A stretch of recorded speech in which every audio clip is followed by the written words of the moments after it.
Hi YouTube.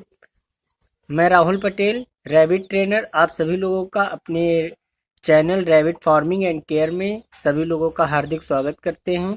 और आज का हमारा सब्जेक्ट है कि रैबिट केज सिस्टम और रैबिट कॉलोनी सिस्टम में क्या डिफरेंस है, दोनों में क्या हानि और लाभ हैं, दोनों सिस्टम में अच्छा कौन है, दोनों सिस्टम में ग्रोथ किस में आती है, दोनों सिस्टम में जो हमारे पेट्स हैं उन पर हमारी कमांड कितनी ज़्यादा रहती है, और दोनों सिस्टमों में से हम ये जानेंगे किस सिस्टम में प्रोडक्शन अधिक ले सकते हैं। तो सबसे पहले हम लोग बात करते हैं कॉलोनी सिस्टम की। ये कॉलोनी सिस्टम जैसे कि आप डिस्प्ले स्क्रीन पर देख रहे हैं, कॉलोनी सिस्टम में बहुत सारे खरगोश एक जगह पर रखे जाते हैं और फिर उनको एक साथ फीडिंग कराई जाती है और एक साथ ही उनको रख देते हैं। जैसे मान लीजिए 20 खरगोश, 25 खरगोश, 30 खरगोश ऐसे करके एक जगह पर रख दिए एक निश्चित जगह में, तो और उनको हम फीड देते हैं, एक साथ वो फीड खाते हैं। तो उससे क्या होता है कि जो बीमारी एक खरगोश की होती है वही फीड एक स्वस्थ खरगोश खा रहा है, वही फीड एक अस्वस्थ खरगोश खा रहा है। तो ऐसी स्थिति में जो हमारे स्वस्थ खरगोश है उनके अंदर भी बैक्टीरिया एंड वायरल इन्फेक्शन हो जाता है, जिसके कारण वो बीमार हो जाते हैं। और दूसरा कारण, अब देखिए जो हमारा कॉलोनी सिस्टम है उसमें क्या होता है, कॉलोनी सिस्टम में कौन सी मदर प्रेग्नेंट हुई, किस डेट को हुई, उसकी जानकारी हमें नहीं रहती है। और जबकि अभी हम सिर्फ बात करते हैं कि कॉलोनी सिस्टम में। और देखिए जो रैबिट फीमेल्स होती हैं उनकी एक खास बहुत बहुत ही खास एक टेक्निक होती है। वो क्या करती हैं कि जैसे आज मैटिंग हो गई, मेल और फीमेल से आज मैटिंग हो गई, तो जो फीमेल है वो उसी या दूसरे मेल से फिर दूसरे दिन उसने मैटिंग करवा ली, तो क्या करेगी, जो कल उसने एडॉप्ट किया था बच्चा, यानी जो गर्भ धारण कर लिया था, तो दूसरे दिन उसको डिस्चार्ज कर देगी, उसे गिरा देगी। फिर वो नया सीमेन जो है नया बच्चा धारण कर लेगी, यानी दोबारा से प्रेग्नेंट हो जाएगी। इस तरीके से वो कई कई बार प्रेग्नेंट होती है और फिर वो अपने आप को अपना एबॉर्शन कर देती है। ये एक रैबिट के अंदर बहुत खास आदत है। तो इसकी वजह से कॉलोनी सिस्टम में कौन सी मदर कितने बार बच्चे दे रही है, वो कब प्रेग्नेंट हुई, इन चीज़ों का पता नहीं चलता है। कॉलोनी सिस्टम में बच्चे ज़मीन पे रहते हैं, उनमें क्या होता है, वो जो अपना वीट होता है वो खुद खा लेते हैं। जैसे बहुत सारा अपनी गंदगी हुई और वही गंदगी में वो रह रहे हैं, दौड़ रहे हैं, खा रहे हैं, इसके कारण वो बहुत ज़्यादा गंदे हो जाते हैं। और कॉलोनी सिस्टम में ये भी अक्सर देखा गया है कि जो बच्चे नए बच्चे होते हैं उनकी मोरेलिटी बहुत ज़्यादा होती है, क्योंकि बहुत सारे बच्चे एक पास रहते हैं।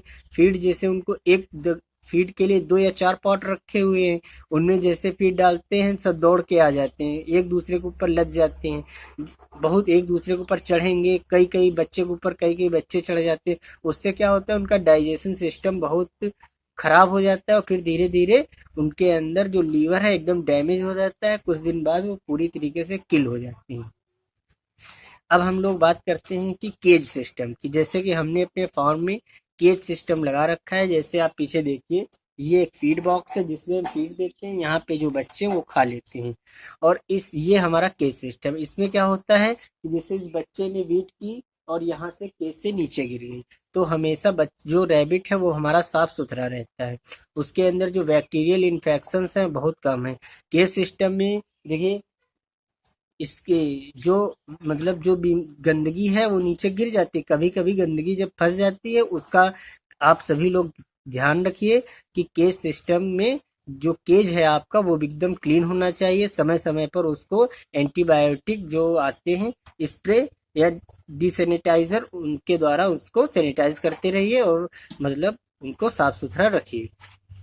कुछ ना मिले तो डेटॉल थोड़ा एक पानी में डालकर अपने केज को धुल दें। और देखिए अभी हमने हल्का भूरा पेंट चढ़ाया हुआ है, इसलिए वो हल्के मुर्चे की तरह लग रहा है। मतलब साल में आप करीब 2 बार अपने केज को पेंट करिए।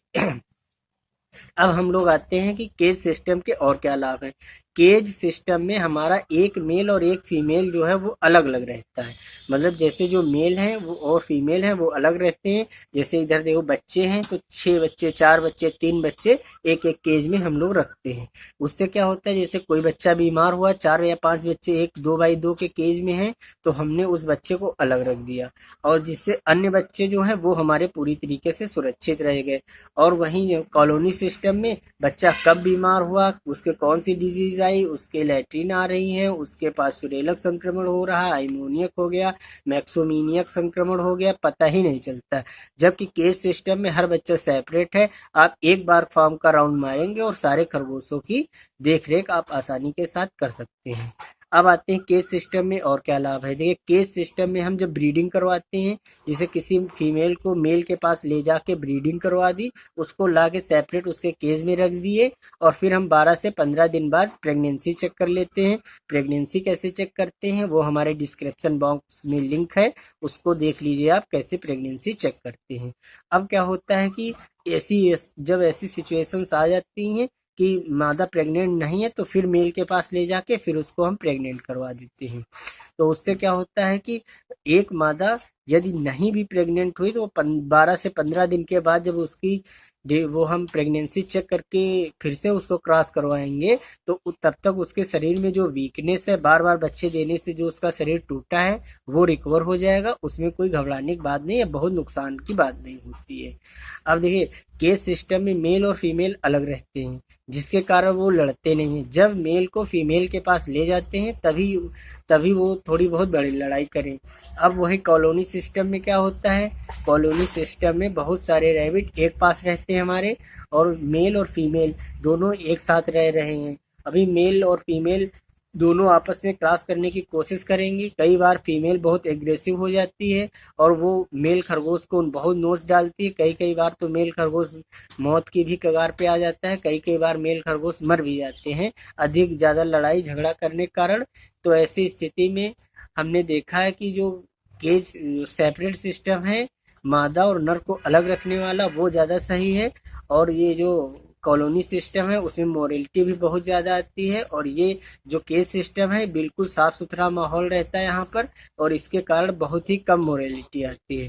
तो आज हम लोग, और ये भी आप देखिए, आप सेपरेट यदि रखे हैं मेल और फीमेल, तो उनको आप हो सके तो अलग करके रखिए, क्योंकि एक साथ रखने में दोनों लड़ाई झगड़ा बहुत करेंगे।